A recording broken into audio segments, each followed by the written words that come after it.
It's just a stats. Reggie Johnson, Eugene Morgan, coming to you from lovely city of Atlanta, Georgia. And Eugene, this past week, we had the end of an era here. Do you ever watch Skip and Shannon? Did you ever Every watch now them and then, on? I watch them. I'm kind of like everyone else nowadays. I'm catching whatever the trending topic is that Skip said on Twitter or Instagram or or TikTok. Whatever. It's like, okay, what did he say? Okay, let me watch this and see why is everyone freaking out. But yeah, that's usually how I consume them. Or like I know we were talking. Sometimes I'll catch like the last little bit because I like to watch. I've been watching him switch between Pat and Colin Cowherd. Yes, So yes. so sometimes I'll catch like the last few minutes because I'm flipping to I think it's FS1 or whatever the one of the Fox channels that they're on, and I'll catch Mhm. like the last 5 or 10 minutes because I'll I'm trying to queue up Colin Cowherd's show, so I consume a little bit that way. I've been a big fan of Skip's for a long time. On the various shows he's been on, I think that as of late, I wouldn't say I've soured on it, but he's become a big narrative guy. Like a lot of these sports announcers that I've listened to, or sports writers, broadcasters that I've listened to in the past. The gold standard's always been Michael Wilbon. I have a Skip on the screen right now. We're going to kind of go through. I Mhm. have his wiki pulled up so we can go through things. I don't sound like an idiot talking about his career here. We have it here right in front of us. So we'll go through that in a little bit. But I couldn't help but want to start with a picture of Michael Wilbon up here because he's like gold standard for me, especially. I don't know if it's just being a black guy who's aspiring to do these type of things, but Michael Mhm. Wilbon has been gold standard for so long. Him and Kornheiser on PTI has been probably the Right. longest watched show that I watched. I feel like I've been watching that most of my life. At this Yeah, point of the game, I I've been know. watching Michael Wilbon and Kornheiser on PTI. Did you ever check them out? Oh, yeah, we like that used to be right when the heydays of ESPN started when I legit used to watch uh uh Around the Horn, PTI, and then go right in the sports center. Man, I used to be, that's my single days and how, didn't have the kids, didn't have the wife, yelling at me to stop watching sports. I used to watch them every, it used to be when I got home from work, man, to catch the, that would be my everyday routine. you know, I really the difference I think for me watching that show versus watching First Take Days, which we'll discuss, and the Undisputed Days with Skip is, Skip has been excellent to watch. I've been watching Skip since Cold Pizza when he was on with Jay and Woody Page when he Uh-huh. was on there with them. And then I think it went to they had like a first and 10 segment on there. I used to watch, used to love watching that. And then of course Cold Pizza was rebranded as First Take, and the rest is history. It's off into the stratosphere Right. at that point as far as popularity goes. But the reason I've kind of soured on it now is Skip and a lot of sports writers that become very popular, they become narrative guys. Mhm. So let me give you an explanation on that. Um, it's a situation where you kind of know what he's gonna say. So if they were to bring up Tim Tebow, Tom Brady, the Dallas Cowboys, you kind of know what he's gonna say. He'll kind of pick and choose games. He'll go back in years for certain subjects. If it's convenient, he'll go back 2 or 3 years, but then talk about the current situation if it was good for him to do so. And you kind of knew where he was gonna go, right? You talk about Michael Jordan, you kind of know what he's gonna say, and it's just not as, I guess I wouldn't say not as interesting because maybe it's interesting to somebody, but it's just I already know what you're gonna say. So it's like a book you've already read to a Right. certain degree. You already Yep. know the ending. You know where you're gonna go. You're gonna talk about the Tebow playoff game, um, even though that's a microcosm of his career. It's just a very small part of his career, but you're gonna harken back. I'm a Pittsburgh Steeler fan, so that game does still hurt. But um, I know that what he's going to talk about. You talk about Right. Tom Brady. I know what you're going to talk about. That's probably one of the issues that him and Shannon aren't on right now. I don't know that they've said that, but that the episode where he was kind of like talking down to Shannon, telling him to put his glasses back on and all that other stuff, I was a little bit Mhm. disrespectful. Um, I think sometimes, and you see this with very popular DJs, there's sometimes a very popular DJ that becomes more popular than the artist they're playing, they feel like they are just as important as the artist that they're playing. You know, DJs sometimes they're playing music and they're playing the songs you like by other artists. And then the DJs, as they go on, they become the artists, you know. And I feel like with some of these sports announcers, they I don't know if it's like they feel like they can play the game, but they start to talk in such disrespectful fashions. I don't ever want to be a guy, Eugene, who talks like I am more important than the people that I talk about. Right. Yeah. Yeah. Yeah. That's what people are tuning in to listen to. They're tuning in to listen about what the people talk about, not myself. So it's interesting. Let's go down to Skip's career a little bit here because it's been a very long one and it's lasted quite some time. And we'll skip the print journalism, which was a massive part of his life, by the way. We'll kind of go to when he started on television. Now, I didn't know that he was on the Sports Reporters back in '89, which is pretty interesting. Yeah. Did you ever watch that show, The Sports Reporters? Yeah, That was I on for did. quite some time. I love that. And I think that's where, and it's probably don't remember him too much because I think, and you had a great point. I think why we love PTI is because those guys, they do it every day and they still talk about it. They still think I don't watch them like as much as I used to, but I can watch it now and it still feels like it's same as I watched it before.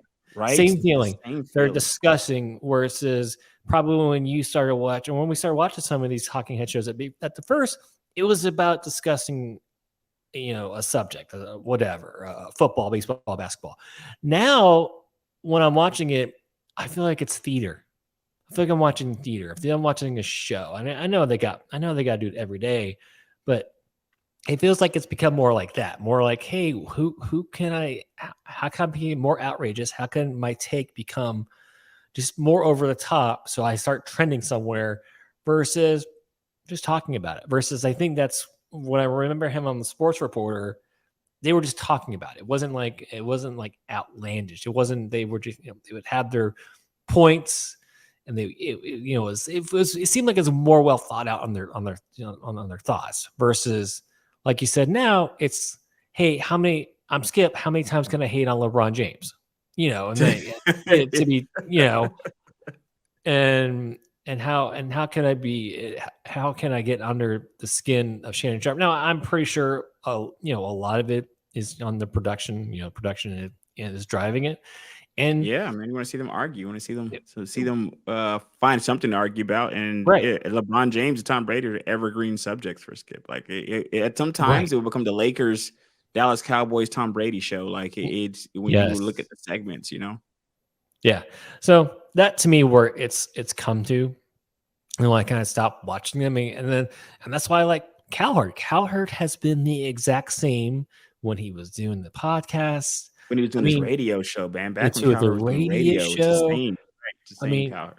It's kind of nice that he's had some like co-hosts and he interacts with them. But for the 80% of the show, it's still him talking about a subject, and again, sometimes his takes are at least, the thing different with him is Colin is not going for a take to be like to be more be theater minded. Like he has trying to be more outrageous than somebody else. Right. It's take might be outrageous, but it's not an attempt to be outrageous as some of the other takes that you may hear out here. Like days. He's thought about his take. Like he's thought about it. Like that, wrong or right. He's going, look, I'm going to show you where I've come up with this take and why I'm going this way. You can agree with it or not, but I had just a little more respect versus when the Buffalo player, I can't. Is it Darmel Hamilton? Yeah. After his take on that whole thing, DeMar Hamilton. Thank you. After that, it was just like it was one of those things. It was like, what are you talking about and it's like when you read it, like I don't understand where you're coming from, and it's just, and I just look at, like I said, he's just become more theater, more like you said, trying to be like, I think you put it perfectly. He thinks he could be out there and be a better player, be a better GM, and be all these better things. I think he can make a shot out there. I think he can throw a pass. You know what I mean? Right. Yeah. So yeah. And it's like, it was cute 5 years ago, but you could tell me that's why I think people are starting to drifting away from those people. Like they just want to hear you talk about it. Like we don't need to hear, you know, an outlandish take every time. Just give me your opinion, but research your opinion. Let me know what's your thought behind the opinion. Just don't throw it out there and it just like we used to say in the mortgage industry, like don't throw a loan application against the wall, see if it sticks. Like do your research, right? You know, make sure the person can qualify for the loan. Make sure your take is qualified. Make sure you qualify your take. You know, bounce it off somebody. You know, or just don't just jump on whatever the first thing the producer says. But you're right. It's become, like you said, the LeBron show, the Tom Brady show, the Cowboy show. It's like, I get it. Those teams, they're the most ratings, but just try something different every now and then. Talk about something different and see what happens, you know? Yeah. I'm like with you. I think that one of the biggest things that I'd aspire to do is come on and in any show, be open to changing my mind. I go into any debate like that. If I have a perspective, I'm always open to change my mind versus trying to prove my point, if that makes sense. Right. I want Yeah. to have a debate and I'm not saying that I'm gonna waffle easily, but at the same time, it's kind of like if somebody presents a better point, a point is a point. And that's kind of like what I like with debates, you know, and it got to the point where certain Skip and Shannon episodes would be with Shannon would have a solid point, but Skip so dug in to his perspective that it's kind of like he's just still holding on to a take that's just a garbage take at that point. That's been proven not to be a great take. But if he was like, oh, the courage of his convictions, he's going to ride that take to the very end when it's just not true anymore. And then he'll come back on and have the kind of the same narrative again. Yeah. And you kind of see where he's going. I never knew when I watched some of these other shows where they're going. And I've seen Cowherd be moved to change his perspective on the situation or look at things differently once other facts are presented. And I feel like that's a good debate. At a certain point, if you're watching a show where a guy just got his opinion and it just never changes, I mean, that's cool that your perspective never changes, but is that really like a debate? Are you really debating or are you just convincing at that point? You're just trying to convince somebody that your way is the right way versus exchanging facts and perspectives and then just seeing which one makes more sense at the end, you know? So I'm always kind of open to that. Now, Bayless has been on for a long time. Like when you look at the Jim Rome show, which I used to love, by the way, Jim Rome still comes on CBS for people who want to watch that. He's still on one of those CBS, I think it's CBS Sports, but Jim Rome comes on there. I don't know if it has the reach that he had when he was on the mothership, which is ESPN. Yeah. You know what? Woody Page too. So Bayless was on with Woody Page here, and I love Woody Page. You know Woody Page from, I guess, more so around the horn fame now. Yep, that's kind of way where more than he was on First Take. But Woody Page is a very bright guy. Loves talking about sports. Very different than Skip Bayless. That's why it's interesting that he was ever on there. Now, let's fast forward here to the Shannon Sharpe situation here, because as I look through, 2016, he came on with Shannon Sharpe, and we all know we could do a complete, total different episode on Skip and Stephen A. That chemistry was amazing right there. I enjoyed that show. Maybe I enjoyed it more. I have to go back and see it, but Skip was still more of a narrative guy, still hearkening back to Tebow's. He'll pick and choose games. He'll say, "Yeah, this game in this fourth quarter," he'll pick and choose quarters, minutes where something might support his view, but then overlook the rest of that year, overlook the years prior, overlook what happened just last year, and then just go back to remember Game 7, 1989 when this happened. And it's like, all right, it's cool, but I like the fact that he was on with Stephen A. because Stephen A. had the Stephen A. show. I don't know if you remember that at one point. It was on ESPN, and I don't think it did that well, but he came back on with Skip, First Take, and it was amazing. It's amazing. First Take has kind of become the Stephen A. Smith show right now. I don't watch it as much, but Stephen A. is still Stephen A. You know what I mean? That's creme de la creme right there, man. You know what I mean? Top notch status. Damar Hamilton. I like when Damar Hamlin. Oh, was it okay? I was the one butcher the poor kid's name. I like when Mad Dog's on there. I like when Mad Dog and him are going. Yeah, Mad Dog. That's on Wednesdays, man, and that's great. And that chemistry is great. right That's there. I great. like That's what that I want to. chemistry That's more fun. than the Reddick Perkins chemistry that he has on there. I Yeah. like the Mad Dog. Maybe it's because they've just both been in radio for so long. Both of them in Yeah. radio. You can tell two radio guys going You can at it, tell. man, Mm-hmm. without being too Zoo Crewish. I don't know if you have any Zoo Crew radio type Yeah. Yeah. situations in a lot of the local cities, and I feel like they do a great job of kind of going back and forth on there. Let's get this out of here. We'll go back to just us here on screen. So when you, I don't know, man. It's now that Shannon is gone, and of course, we talked about the Shannon situation that happened with the Tom Brady comparison. Very disrespectful. I didn't expect Shannon to leave immediately, which was very funny because he did leave like right after Right they were after the done. He was finals. pretty much out Yeah, of he there, said, right? yeah, you thought at least maybe because what the finals ended Monday, so it's like maybe he'll Yeah, stay through skip it to Friday. Friday, man. No, He no, was, he's man. He gone. had that Deuces. the ticket, the plane was already ready, man. That thing Yep. was ready. I'm not sure if he just jetting from the state, Right. but I think he does a place here in the A. I'm not sure if he was jetting from the state. Yeah, of course, you keep your place in Los Angeles because it's beautiful Los Angeles. Of course, you're not. I mean, why not, right? But at the same time, it was funny to me that Shannon seemed like he ran out of there. Like as soon as it's over, as soon as they got through that last day, let's go ahead and get our people out here.